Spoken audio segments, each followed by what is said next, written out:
ସବୁଦିନ ସୁସ୍ଥ ରହିବାର ଉପାୟ। ସବୁଦିନ ସକାଳେ ପେଟ ପୂରା ଖାଇବା ଉଚିତ।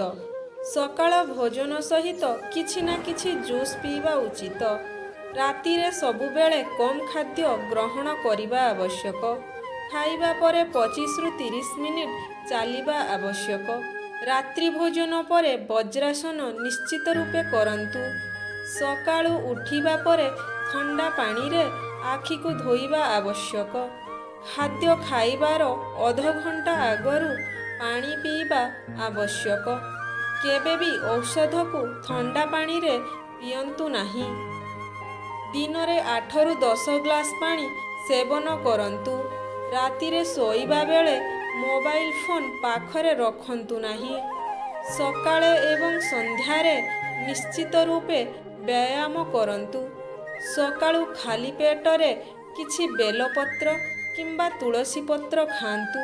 ଏହାଦ୍ୱାରା ପେଟଜନିତ ସମସ୍ୟା ଦୂର ହୋଇଥାଏ। ଉଷୁମ ପାଣି ସେବନ କଲେ ଓଜନ କମିଯାଇଥାଏ। ସକାଳର ସେଜ ଛାଡ଼ିବା ପରେ 30 ମିନିଟ୍ ନିଶ୍ଚିତ ରୂପେ ଚାଲନ୍ତୁ। ସନ୍ଧ୍ୟା 5ଟା ପରେ ଭାରୀ ଖାଦ୍ୟ ଖାଆନ୍ତୁ ନାହିଁ। ମଧ୍ୟାହ୍ନ ଭୋଜନ ପରେ ଦହି ଖାଆନ୍ତୁ।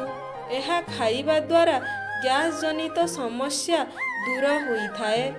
ଫଳକୁ ସବୁବେଳେ ସନ୍ଧ୍ୟା ଆଗରୁ ଖାଇବା ଉଚିତ। ସକାଳ ସମୟରେ ଯେଉଁମାନେ ଜୁସ୍ ପିଉଛନ୍ତି, ଜୁସ୍ରେ ଟିକିଏ ବ୍ଲାକ୍ ସଲ୍ଟ ଏବଂ ଅଦା ପକାଇ ଖାଆନ୍ତୁ।